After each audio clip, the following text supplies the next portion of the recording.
Yeah, so here we go again. Had a little breakdown last time, I guess. Then again, I'll do these for me, so might as well share breakdown anyway.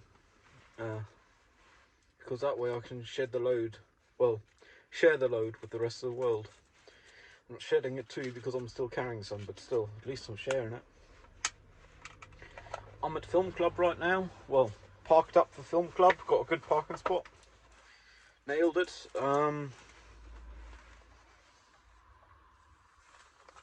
I'm still more than slightly concerned about the future, but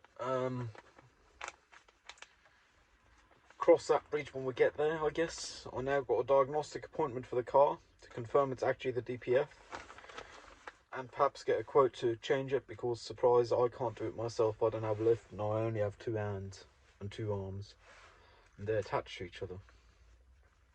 It's kind of a two-man job. Guess that's the tax you pay for not knowing people in the place you live, which is, I guess, a city tax, because no one in the cities knows everyone, and someone for everyone. If I was born here, odds are I'd perhaps know some people with like a lift or so. But I've only lived here for a couple of years now, so yeah. My current aim is to actually start shedding around my applications for internships Monday in 8 days, so Monday the 13th.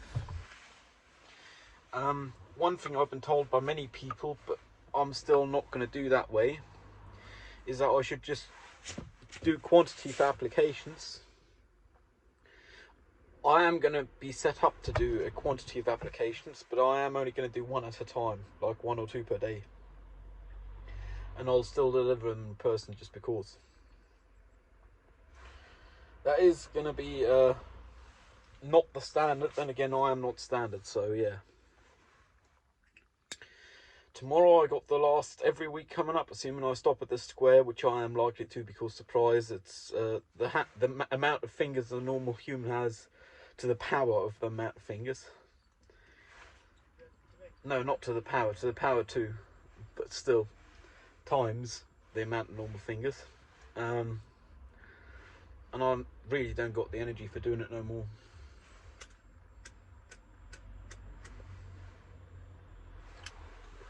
I got a time limit for today because I got to go Film Club, count the drinks, make sure all the money add up at the end of the day. I've driven here, I'm almost out of diesel again. I still have 20 litres in the back, and I'm about 50k away from reserve. Once I go into reserve, I'll put those 20 in, and by the time I go into reserve again, I'll want to be at a petrol station, I guess. Preferably not in this country, because neighbouring countries are cheaper and they're not that far away.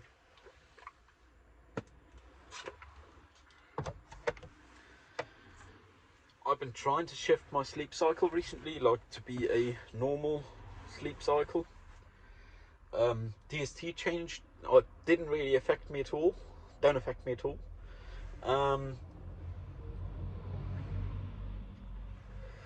The only problem is I ain't young no more, or as young as I was any time before now. Surprise. But that also bring with it the fact that I can't pull an all-night to fix my sleep cycle. Like, I've been taking melatonin gummies and gel to, well, it's called spray, but really is a gel, to help fall asleep at night. And I think sometime soon I'm just going to have like a wellness day or some shit like that. Like, go to a hairdresser's, get a haircut, and perhaps a barbershop, get a haircut and a nice shave. Would fit up with like going handing in applications. And then like start the day at like 7 in the morning. Because currently I got like multiple phases of going to sleep. The first of which is try to actually sleep from like 11 in the PM to like 4 in the AM. Then I got hopes of being able to stay awake to like 7 AM. At 7 AM I then fall asleep. That's not sustainable. So I'm gonna have to figure that out, but I'll manage. So yeah.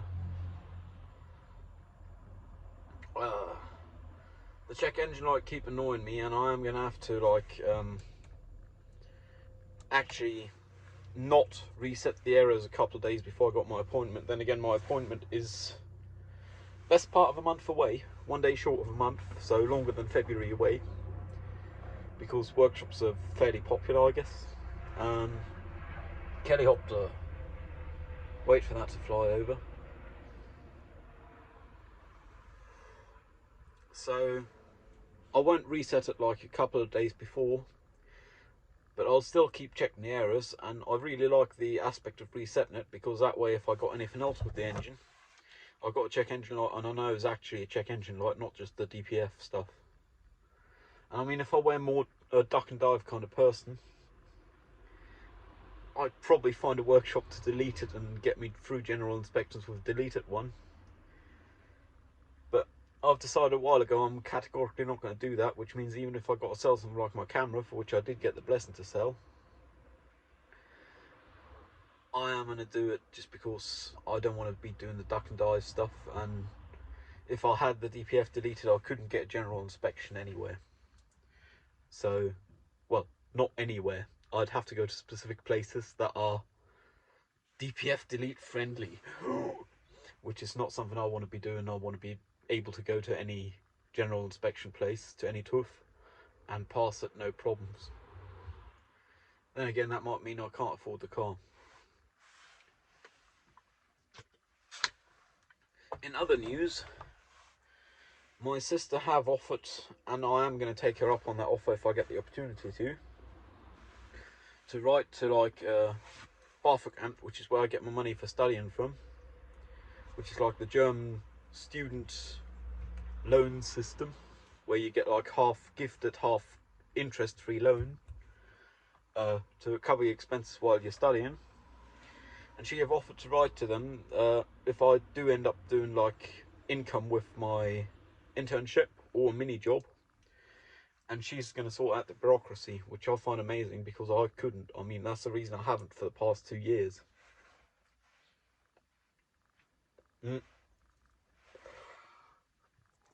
On some level, it's also been the aspect of I'm spending an arm and a leg on studying. I want to be able to study, but by now I have kind of realised the studying itself is not using potential to capacity. Like, I could also be doing something on the side to further my career.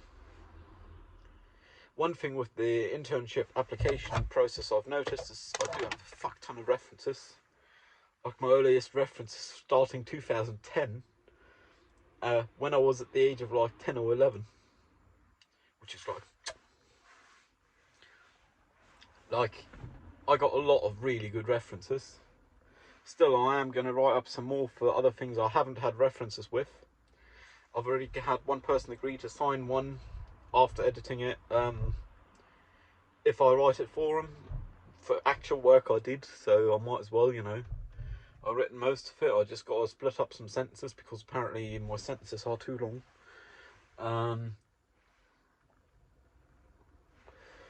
And then I'll be sitting at a solid 10 pages worth of references. I still got to finish the curriculum vitae, a designed curriculum vitae, which means on a marble backdrop, because apparently that's what people like. I don't know why. For me, just the text on white background would be superior, especially as with printing it wouldn't have any artifacts. But who am I to say what people want? I'm fucking autistic, not normal.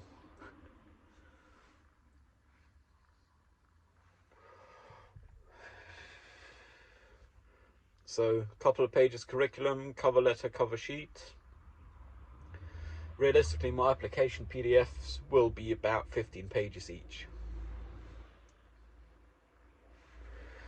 And I've decided I'm going to print them out, put them on a fresh USB, and send them via email, and do all 3 for every place I apply at. That way, I don't got to worry about them having forgotten about me instead of having ghosted me. That way I'll have clarity right away whether I was ghosted or not. Which is, I guess, a toxic way to go into it. Like, I wouldn't want to presume anyone to be ghosting me. Then again, the first place I applied at did ghost me.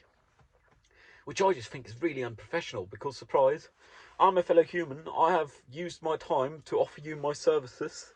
If you would not like my services, please tell me. That's the minimum you owe me, in my book at least.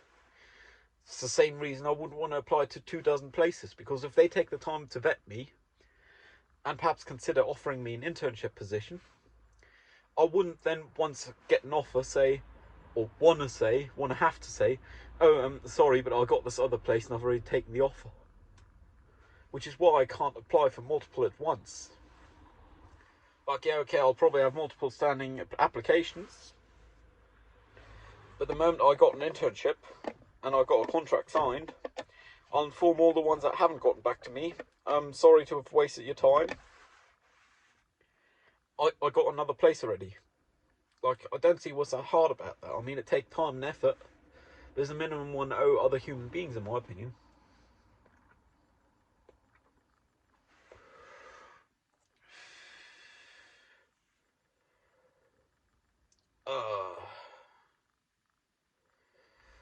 I got some hopes of when I next go back to the home country, other side of the other end of the country. Of trying to get a bike run that I haven't run in 30 years.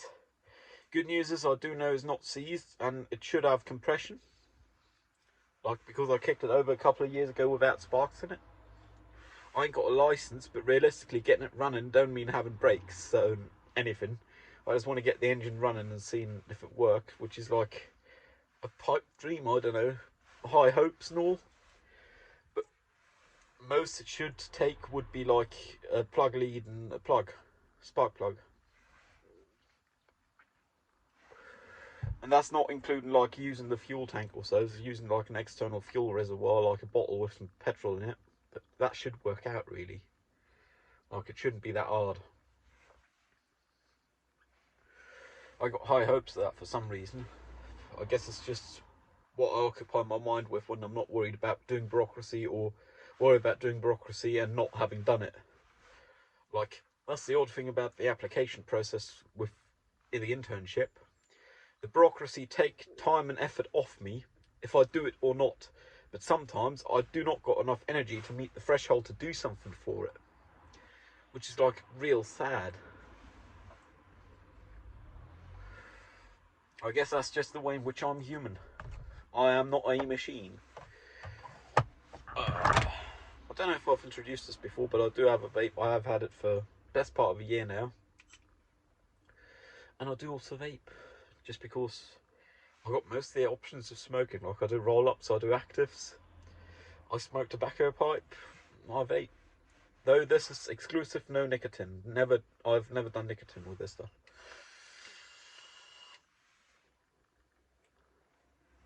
And the crazy thing is, I still have a decent amount of base fluid. Like, I bought it before it actually started being taxed as tobacco here in Germany. Which is nice, because that means I can keep vaping for quite a while without paying an arm and a leg. Like, all I have to pay for is the flavours. Which I'd have to get without nicotine, to be fair. I brought my meal prep. It's the last portion of meal prep I got. I'm actually going to move out of frame and lift the seat to see, because I need to get it out so I don't forget it, because that's what I've done the past few times I brought meal prep. First off, some bars, even a Wonder bar, and my meal prep, which is like solid 2-person meals worth. Then again, I don't eat like multiple times a day, so I reckon it's fine for me to eat it like in one sitting. I ain't too fussed about it. And this place where we do film club have a microwave, so that's like a real handy combination for me. Because, surprise, I do not have one at home. Something I aim to get in the longer term, but I haven't gotten around to, and I don't got the money or space for, really. Which I guess is an odd thing to say, but I eat my DVD and it's cold.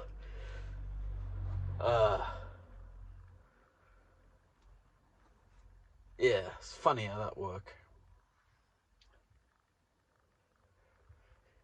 Another completely unrelated subject is I believe motorists in this city, or perhaps in any city, but my sample size is this city, so I can't state any city. In this city are extremely desensitized to improper motoring. Like, people don't care if someone breaks the speed limit or run a red light because it's almost the norm. Because the plod or roses or whatever you want to call them, that is not illegal to call them in Germany, because surprise, you aren't allowed to insult them theoretically, at least not an individual. You can insult the organisation. Though the organisation, in my opinion, is for a good cause, so I wouldn't see a reason in insulting the organisation. Don't really seem to care about it, which do lead to normalisation of odd behaviour. I mean, I'm sure they got plenty of other things to do. Then again, that just means we need more of them.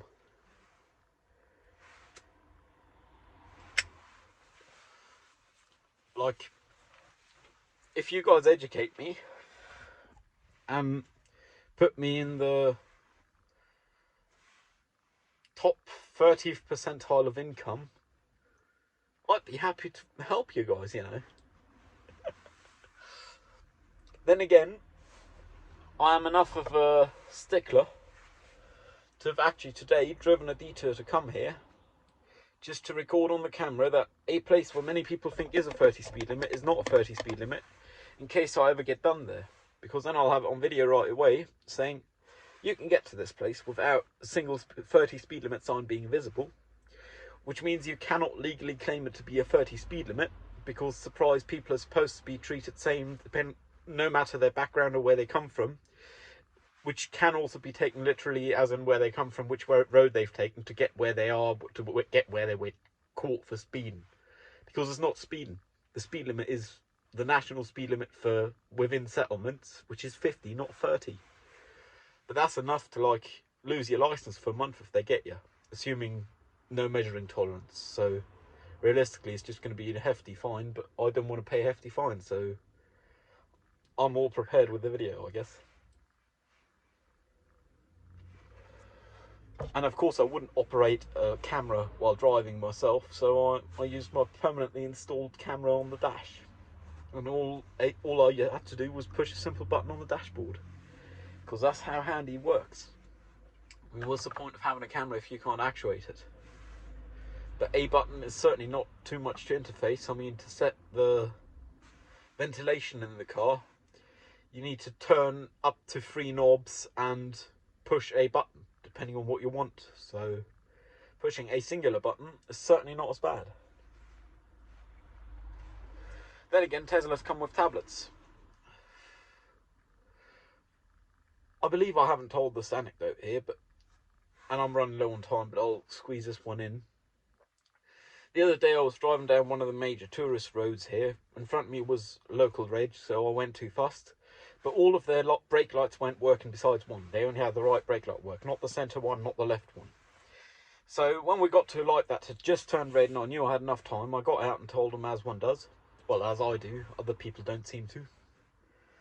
And they seemed to not give the slightest shit.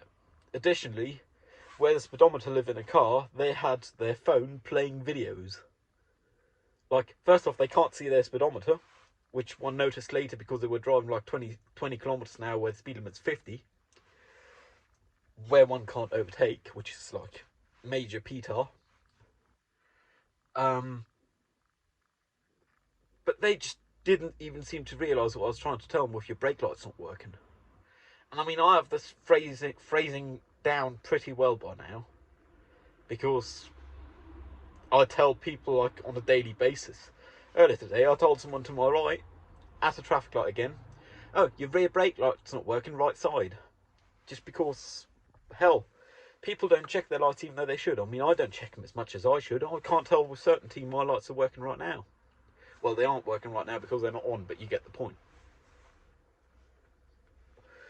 Anyways, I think I'll do a major sit down later in the week for this here. I do got therapy in a couple of days, and I will have a lot of bureaucracy, but I also got a lot of shit on my mind which I kind of need to get out there.